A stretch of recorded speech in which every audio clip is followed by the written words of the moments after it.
Good afternoon. Welcome to Musebeam. I'm Bob Rixon. Today we're going to continue our listen to a monologue by Man Ray, the artist. To recapitulate, Man Ray was born in 1890 in Philadelphia, was friends with Duchamp, helped organize the American Dada movement, lived in Paris during the big years from 1921 to 40, taking part in French Surrealism, worked as a photographer, returned to the USA. I think he went back to Paris again later, and died a few years ago in 1976. And Man Ray will continue talking about the people he came in touch with and what he thinks he did, and probably did do. So this is Man Ray.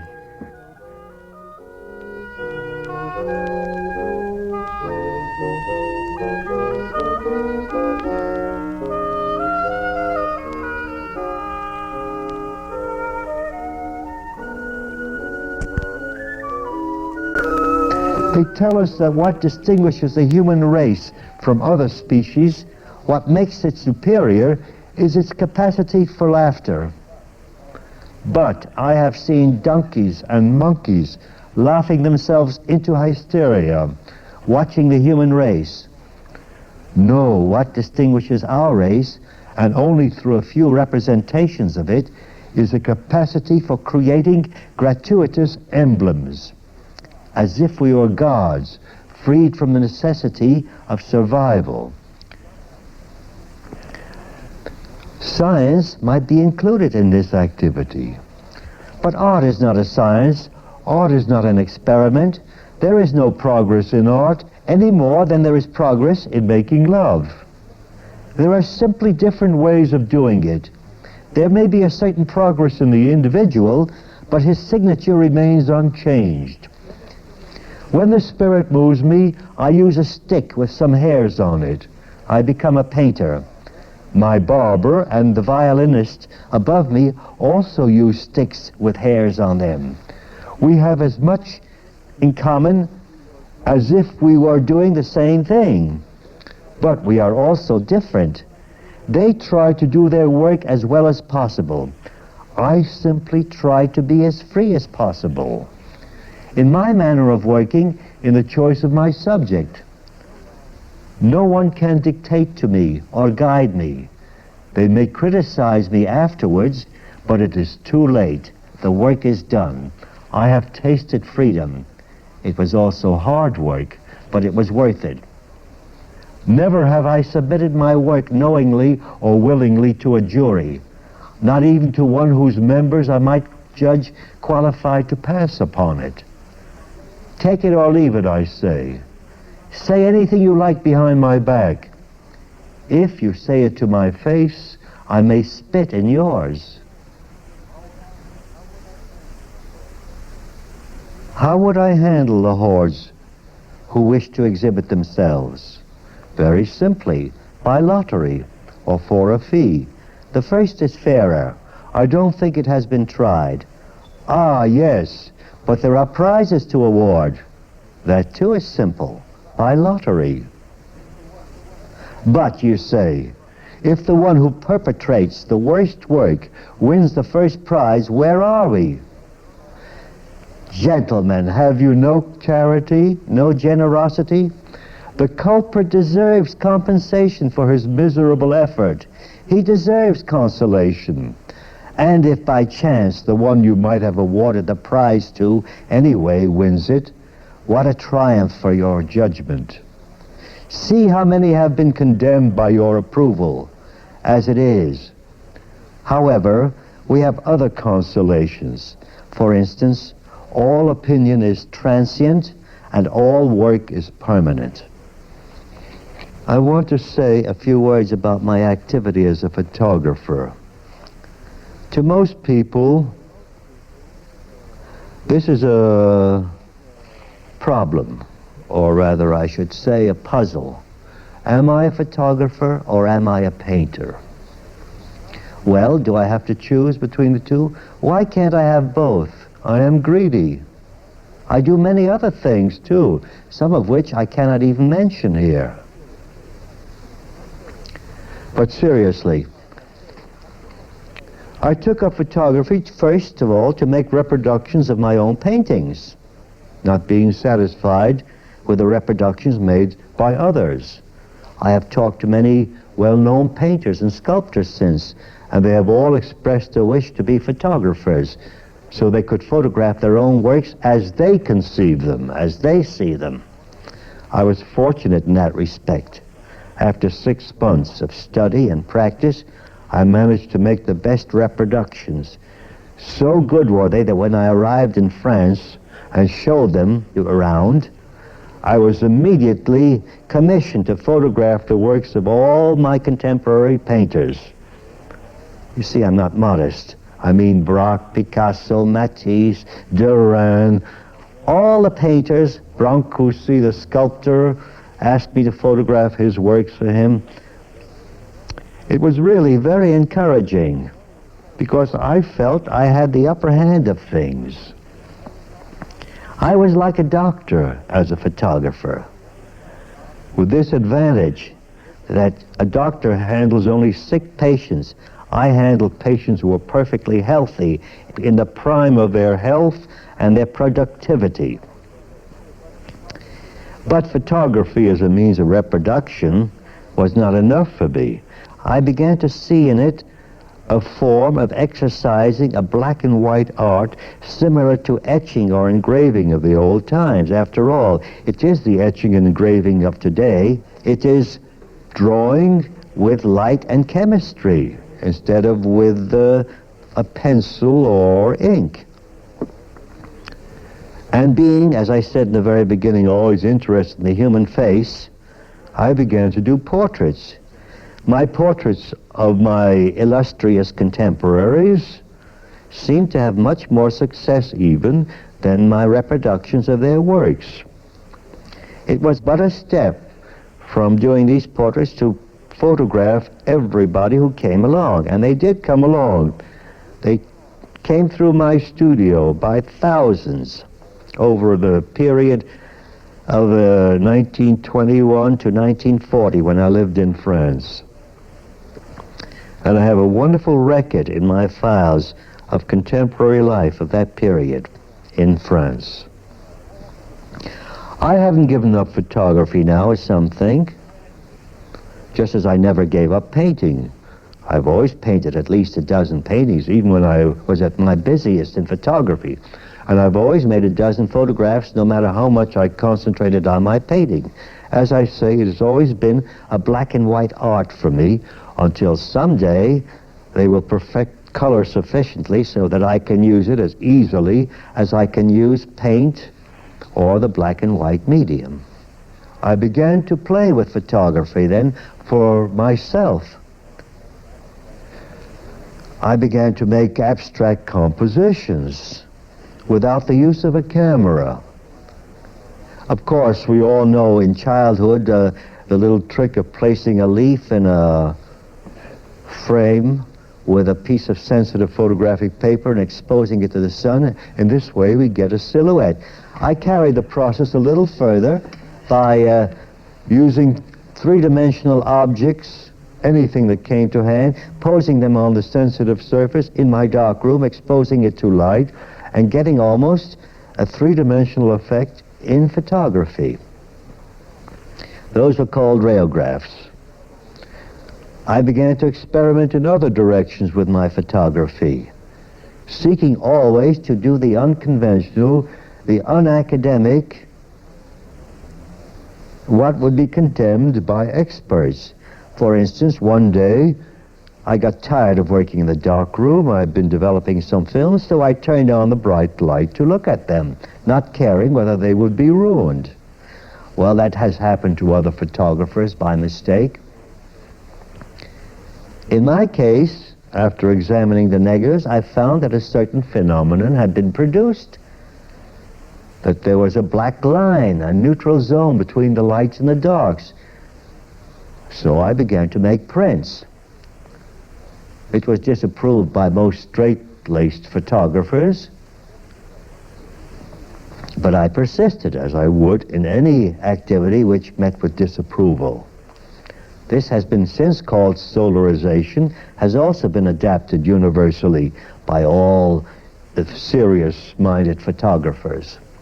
So the rayograph and the solarization are two of the techniques of photography which to me justify it as ranking equally with any of the other black and white arts, let us say etching, lithography, pen and ink drawing, or any other black and white medium that a legitimate painter would see fit to use. Therefore, I shall continue to make photographs as well as to paint. The rayographs were begun in 1921, simultaneous with my first photographic work in Paris. The solarization process was developed around 1929. In 1934, I was given the opportunity to publish a book of my photographic work. I chose 100 photographs from about 3,000, representing every form of photography. Portraits of men, portraits of women, still lifes, outdoor views, and finally the rayographs or abstract compositions done without a camera. This is the only important album I have published. I could publish 10 more. I have enough material for it. But I think I have said my say once, and there is no use repeating myself. The originals of all the photographs in the album are now in the Museum of Modern Art in New York. I have also, 2 years ago, thanks to Mr. Steichen's interest, shown a group of a dozen new rayographs in the Modern Museum. And the interest seems to be growing in this direction, although at first it was considered a rather tricky variation of photography. You see, I have never done anything tricky. I don't have to. The things are so extravagant in themselves that it would be useless to go any further to mystify the public. Besides, to perform tricks requires a great deal of effort and a great deal of work. The things I do are done in the most direct and easiest manner conceivable. Let me end this explanation with a statement that I have made before. The tricks of today are the truths of tomorrow. When I speak of surrealism as being dead, I am simply quoting those who have used that expression. For those who say that surrealism is dead, it was dead when it was born. For me, it has always been a stimulant, and I cannot consider it dead. All the work I do now has in it traces of surrealism, as my friends who are still active have remarked. I am invited to Surrealist Exhibitions, which still take place. They have a gallery in Paris now, and from time to time they show painters whom they discover, not necessarily accepted by the dealers or by other painters, but that perfectly express the Surrealist idea. So Surrealism is not dead yet, in the sense that nobody practices it anymore. It will be dead when all the living surrealists today will be dead. And it will be futile to start a new movement of surrealism, just as it would be futile to start a new movement of cubism or impressionism today, although there are many painters who still paint in the impressionist manner or in a cubist manner. There have been a number of surrealists amongst writers and painters who have dropped out of the movement with a declaration amounting to complete renunciation. of the movement, of their influence, of its influence, and have tried, in return to more academic work, to convince the public of their abandonment of surrealism. I think that in no way has hurt the cause of surrealism. It has hurt the cause of these individuals much more, because we know that they themselves secretly are proud of the work they did as surrealists, although they will not admit it in public. How can one explain such a revision? There are many factors. A personal quarrel, and there were plenty amongst the surrealists. A personal quarrel might urge them to denounce it, to denounce the movement. Jealousy, rivalry, those things exist amongst surrealists and Dadaists as they do in other walks of life. Sarah never became a surrealist because he wanted to be the father. If there was to be a new movement, he was already the father of Dadaism, and he wasn't going to abandon the priority to Breton. That's the way I see it. It's a personal question. Now that a man like de Chirico has taken to painting 18th century imitations of pictures, or himself wearing hats with ostrich feathers in them, I can only see a weakening of the mentality. Many of us have produced marvelous things in our prime and can degenerate. The mind can weaken. If he went on and did something more extravagant, I would understand. It has always been my dream to do something that would mystify and shock the rest of the surrealists. No fun mystifying or shocking the public. How can they expect it to be impressed with anything which they give 2 minutes of attention to, something to which I have given all my lifetime to? I'm way ahead of them. Yes, I would like to do something that would mystify or shock a surrealist. I haven't succeeded yet.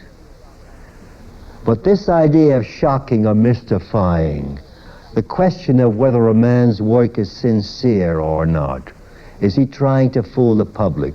That is all nonsense. Can you imagine somebody wasting his life to pull the wool over the eyes of somebody whose opinion he doesn't respect? When a man does a picture or writes a poem that seems to be shocking, he does it primarily to shock himself. He had an academic training, probably a much more inhibited life than the spectator who criticizes him. And he has to do something to move himself, to give himself a shock, to mystify himself. His concern is with himself, not with the public. If incidentally it does move or affect the public in the same way, then I think he has succeeded admirably in expressing himself, or expressing this desire for mystery and the shock. What I want to plead for always, I have talked to people in public, I have talked to pupils, is self-confidence, and to eliminate what is so much cultivated in all schools, universities, and college. That is, they all try to make judges and critics of us. If we could only eliminate from our lives this attitude of having to judge something, to decide whether it's good or bad. I don't know what's good or bad. And even if I had any strong feelings on the matter, I would hesitate to pronounce myself, because I might make a mistake, just as throughout all the generations, their contemporaries have been mistaken about the greatest minds. Poor Van Gogh, who never sold a picture in his lifetime, who left them lying around one place or another, or Cézanne. And even the other painters considered them phony. So why should we try to judge anything? I plead for generosity and an absence of criticism and judgment. Let us enjoy or ignore. That is the only attitude to take in reference to works of art or any human activity. If we cannot enjoy them, let us ignore them and let us avoid being hurt by them. Besides, I don't think works of art can hurt anybody, no matter how bad they are. Not as much as a bad steak or a bad drink would hurt one, or a bad doctor could hurt one. A bad artist, to me, is an ideal person, if you want to consider him bad. They are the people who can do the least harm in the world. And if this whole world were run by nothing but artists, they couldn't have made a worse mess of it. Cézanne had declared that all nature was based on the cone, the cube, and the cylinder. That was the keynote for the Cubists to take up. What the Cubists added was the lack of color, or rather they subtracted color. But it was based on Cézanne. It was based on Cézanne. The very early landscapes, Cubist landscapes of Picasso or Braque, Derain, are like Cézanne's carried to more simple forms. Fewer and simpler forms, less brushstrokes. I don't know what the attitude here is now amongst the younger people, or whether they associate the younger generation. Anyhow, there are exhibitions, huge exhibitions all over Paris, groups and so forth. They get together when it's necessary to have a group exhibition, you see. But we are all isolated as artists. Besides, I don't think an artist works for other artists. Very few do. Picasso does, I think. I think Picasso is a terrific producer. He can paint 10 pictures in one day. The time it takes to cover the canvas, he doesn't go back on it. But he wants to be the first amongst the painters. That's been his ambition for 30 years, let's say, to be ahead of all other painters, and that's why he has a following, naturally, both in daring and in productivity. No, I don't see any movement after the Second World War that can compare with the movement of Dadaism and Surrealism, because these two movements were so comprehensive, so all-embracing. They weren't merely painters or poets. They were class conscious as well, you see. Oh, if you want to say that after the war, Sartre and his existentialism and this young generation, which is despairing more or less, you know, maybe they have a little touch of that disgust that the old Dadaists had during the First World War. But it hasn't taken any form as far as I can see. No, there's no artistic development. Their work is miserable. There is only one big development today, that's abstract art, which maybe is a form of evasion too. But we were all abstract painters 30 years ago, too. I have abstract paintings. I was a pure abstract painter in New York in 1916. From 1916 to 19, I was pure abstract. I decided not to represent any known objects in my paintings. I have a whole bunch of the paintings of that period. And the Modern Museum has them, too, now. Those are the only ones they have. When I spoke before of their having something of mine of 1916. I've done a lot of a lot of paintings since then, but I refuse to tie myself down to any one movement, you see. I can jump from a perfectly abstract painting to the next one, which will be perfectly representative, figurative, let's say, without any compunction. And in a recent show I had here in Paris, I had a couple of pictures which represented the streets of Paris in perspective, the way I would photograph it, amongst my more imaginative paintings. And when my friends asked me why I did those paintings, they were quite mystified by them. Just as I was once mystified when I saw one of Chirico's late paintings, a still life that looked like a Chardin. And when the dealer asked me what I thought of this wonderful new painting, I looked at it very long and said, I don't understand it. because there was one of his old metaphysical paintings alongside, you see, looking from one to the other. And the dealer didn't understand me either when I said, I don't understand it. I meant I don't understand it because after what Kiriko had done, that he should go back to this and deny the other things. I don't deny it, you see. I will jump from one to another. But as I was saying before, when my friends asked me why I did these figurative things alongside of the more imaginative things done in my studio, I said I did them because I was not supposed to do anything like that. And whatever is forbidden, that is my meat. It's in line with the rest of my philosophy. After all, as a photographer, which is one of the most objective things you can do, you know, as I said, I'm interested in the human face. Whenever I see a face that interests me, I like to photograph it. It's a question of economy, too. Since I have these two arrows for my bow, you know, not only two arcs, but two arrows as well. Since I have these two arrows for my bow, it's a question of economy. If I have an idea and it's more direct and simpler to realize it in paint, I'll do it in paint. But if it's a portrait, let's say, or a particular scene that is already set up for me, why, it's so much more economical and direct to photograph it. Probably won't carry the prestige that the painting does, but that's not my fault. That's the fault of our society, you see. The fault of dealers and collectors. I mean, they'll pay for a painting, they will not pay for a photograph. Because it's a question of rarity, too, you know. Painting, only one example exists. A photograph, they say, oh, you can make 1 million prints of it. I never make more than 2 or 3 prints. And my railgraphs are all originals. They're done directly on the paper, no duplicates. I have tried to make duplicates because I've been asked for them. They never have the same quality that the original would have. So it's even rarer than an etching, of which you can pull 50 or 100 proofs, let's say, before the plate begins to show signs of wear.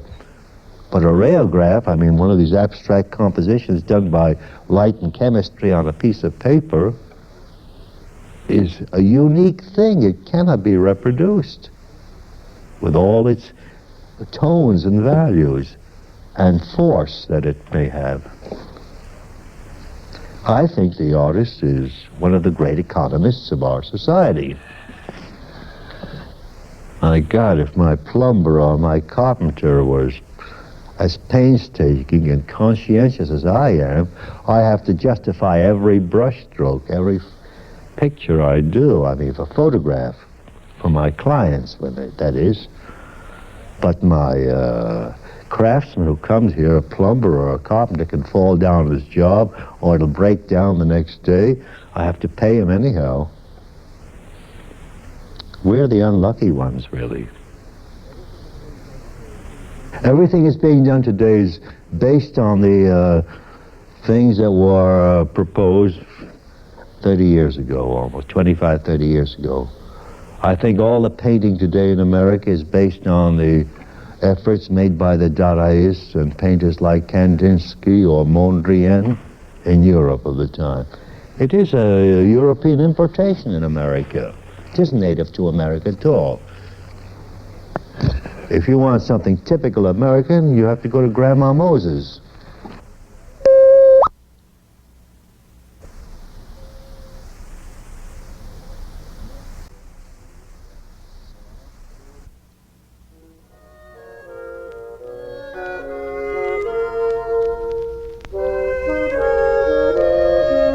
That was the artist Man Ray. And a long monologue, the second half of the monologue. You've been listening to Musebeam. I'm Bob Rixon. You can write us here at Musebeam, WFMU, Uppsala College, East Orange, New Jersey 07019. And we'll be back next week. And thanks for tuning in.